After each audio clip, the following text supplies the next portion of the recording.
বনশ্রীতে সেদিন ঘুরতে গিয়েছিলাম। তো ঘুরতে যেহেতু বের হয়েছি, পাশেই ছিল স্বপ্ন শপটা, তো ওইটাতেও ঢুকে গেলাম। ঢুকে এখন আপনাদেরকে আমি ভিডিও করে দেখাচ্ছি এখানে কি কি পাওয়া যায়। তো দেখে নেন, এগুলা কিন্তু হচ্ছে বিস্কিট, চানাচুর, তারপর অনেক রকম আইটেম আছে। এই যে ফ্রুটস, সাথে কিন্তু প্রাইজও দেওয়া আছে।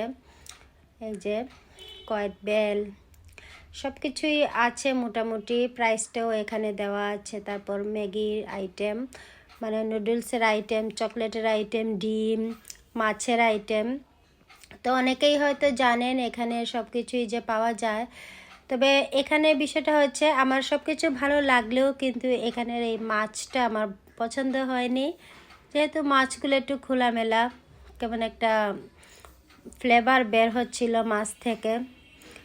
তো স্বপ্নেতে যারা যান মাছ টাছ কিনেন তারাও